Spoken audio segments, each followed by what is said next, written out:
Welcome back to the Tool World podcast. I'm your host, David Zhu, and I'm here with Master Zhu. And I'm with Mr. Zhu. It's thinking here, He's Mr. thinking. Zhu. Yeah. Thinking about the summit? Yes, of The course. summit! The registration is open, and we hope that you guys can join us. It's Let's in just Hawaii. pound that down. Pound it down. You're going to be hearing about it for the next Summit. 4 to 5 months. You know how some of these podcasts, it's like 10 minutes of what they're pitching. Yeah, well, I got 30 seconds here. That's to keep it. your interest. So what do we got going on? We got Hawaii. That's right. We got Grandmaster Wheelie. That's right. We got Master Zhu. That's right. We got Master Sesko. That's right. We got drinks.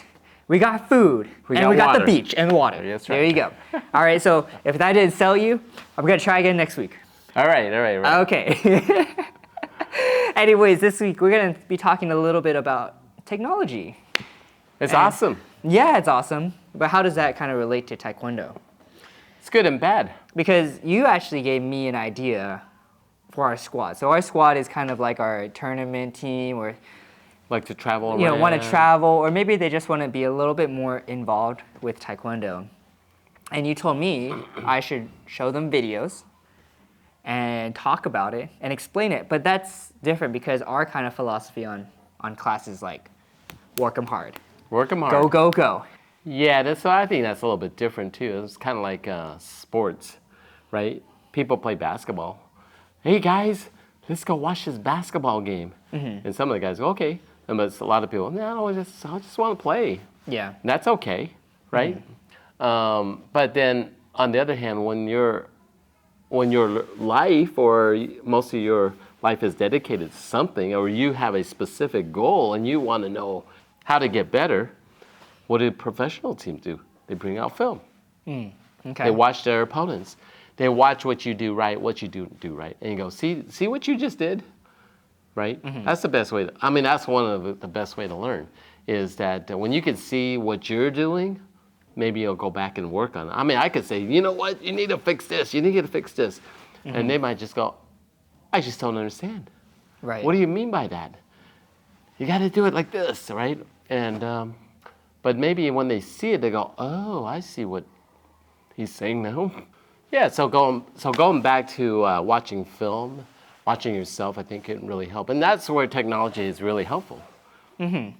Yeah, it's interesting because when I was growing up, all we had was, well, obviously you growing up, you didn't have anything. Yeah. You might have had like whatever they put in a box set and sold, like the Comdo videos. That's what you guys had back then, right? Right. When I was growing up, all we had was YouTube, but you couldn't, it was kind of hard to find things, and so a lot of the people you would watch was like Axel, because he was really well known, or like Sylvia, she was very well known, right? But nowadays it's interesting because you can just find people so easily, and so now you can watch videos of any martial art, and they don't even have to be well known, or maybe they become well known because of social media. Right. And so how do you think that's affecting martial arts in general or Taekwondo? Well, I kind of think that technology is good and bad. Well, it's bad because... Well, it's good because sometimes people say they see our podcast. True. We did get a couple students that way. Yeah. But that's not why we do it, actually. We do it for fun. Yeah. It's actually Makes not. you think a lot. These Right. podcasts. Oh, yeah, We yeah, have to yeah, generate ideas and... Well, technology can be bad because if you're always on your phone, you don't want to do taekwondo. Well, what I would say to that... I think that I do understand what you're saying there. I think that's the beauty about having dedicated classes, though. Because now you kind of set aside that time. I could see it if you were trying to work out on your own. You might not want to do that because you might just be scrolling. Well, technology is good just because it's an easy way to reach a lot of people. Mm-hmm. Now you can do Zoom classes, although it's not quite the same. I wonder if a lot of people are still doing Zoom classes. Well, I'm still Zooming mine. Oh, yeah, that's right. It's like, but the people that actually do it are people that don't live nearby. Yeah. They want to just jump in. Is it the same? No, obviously it's not the same. but get an idea. And it might be better than nothing in that way. Right. You can make it very instructional. I think you can do that, especially like some of the theory stuff. Why not? It can be done if you have the right equipment and camera guy and all that kind of stuff. Sure, I think it's fine. I think you got companies that use technology to help them bridge that gap sometimes. Now, do you feel like technology has been changing Taekwondo, or you still think it's the same? We're talking in last 10 years because social media that's about the time that it's grown. You know, I think what I kind of think is that technology hasn't really changed Taekwondo, because General Che's work is General Che's work.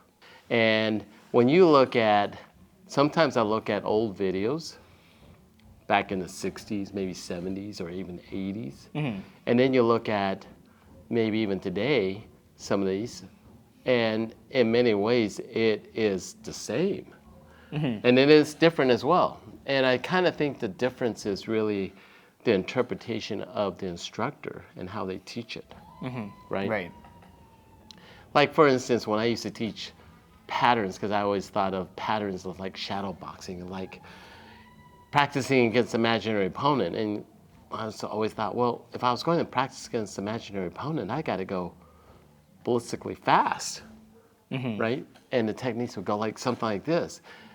And yet, if you look at some of the old videos, you'll see that it wasn't like that. Like you look at some old world championships.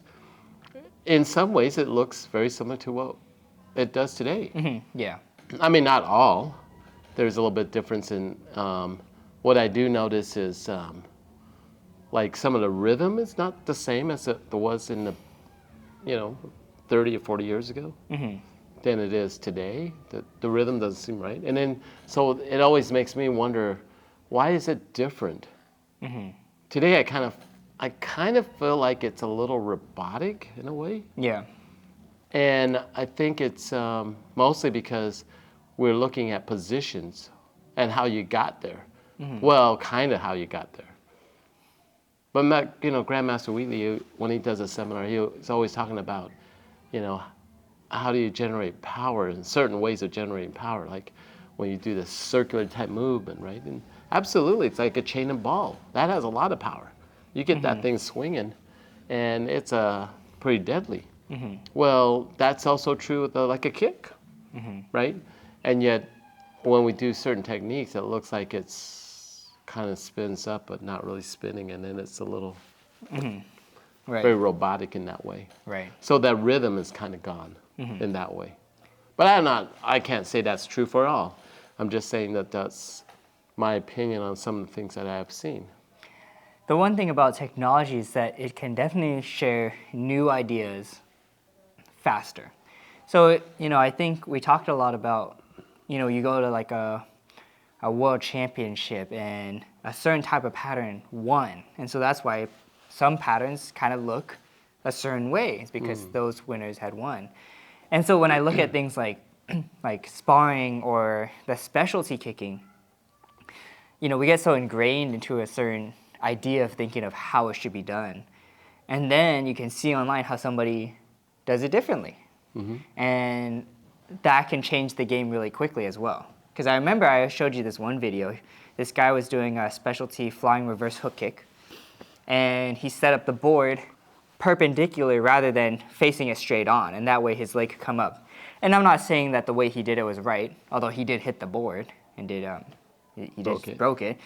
But I would have never thought about that unless I was actively thinking about it and working on it. But sometimes we do get ingrained of, this is how it should be done. This is how we need to do it. You got to see what other people are doing. And you go, oh, that's pretty cool. How did they do that? And you analyze it and you go back and go, oh, can I do that? Sure. Go back and do that. I mean, that demonstration that what is that? World Taekwondo on America's Talent or something like that. America's Got Talent. America's Got Talent. There we go. I was gonna be. America's Best Got Talent. I know. Anyway, you watch that demonstration, and it's like, wow, that's pretty cool, right? Yeah. Nothing specifically new per se. I think we've seen it. Just a different way of presenting something, and you can go back and you go, "I'm going to do that." Is that specific to Taekwondo? Yes and no. I don't know. Is it specific to self-defense? I don't know about that either, right? Because they're just different. Obviously, that's just a demonstration, right? And you need to have good demonstration as well. All right, so my question for you is, why do you like to make these videos? I have my own ideas and beliefs on what kind of drives me to continue doing these. What's your thoughts? It's not because I threaten you. That's half of it. That's not. Just kidding. I mean, at this point, it's just so routine. It is kind of But routine. man, I've been so backed up with these videos lately. We've just got so much going on, but Hawaii. it's still, yep, Hawaii. But why did you want to start making these videos, and why do we keep going on them? That's a good question, I guess. I just thought it would be kind of cool to share ideas about Taekwondo. It's kind of like, in some ways, it's kind of like, people ask, "Oh, why did you open your dojo?" Because I was a high rank, and I thought I was obligated to do that. That's why I opened the dojo. But that's the same. I just have a passion for it, and I thought it'd be interesting to talk to people. And You mean talk to me? Yes, to talk to you. Well, actually, I tried my very first one. I tried to do it on my own, Right. Because podcast was kind of coming out, and it's like, Right, oh, right. let me try that. Right. And they talked about Chanji, literally means heaven and earth. It wasn't too exciting, obviously. It just Yeah, you don't get the banter, you don't get the banter. You don't get that 9 a.m. banter between two of us. That's right. And so it's easier to talk to somebody. Yeah, And I think I said to you, say, "Hey, David, can you help me out? And here, talk to me." yeah. And I think that's kind of where it started. Not, just keeping conversation going. Technology. The technology. Technology. Yeah. You know what I always. But we never get any real feedback like No, you we guys, do. Yeah, we do. Sometimes we do. No. We've been getting a little bit more feedback. I Did think. we? I haven't Yeah, looked. have not responded to them yet, but I read them. Have they been good or bad? They've been good. They've been good, They've been okay. pretty good. And they're interesting. They bring up interesting thoughts as well. You go, oh yeah, Yeah. never thought about that. Right.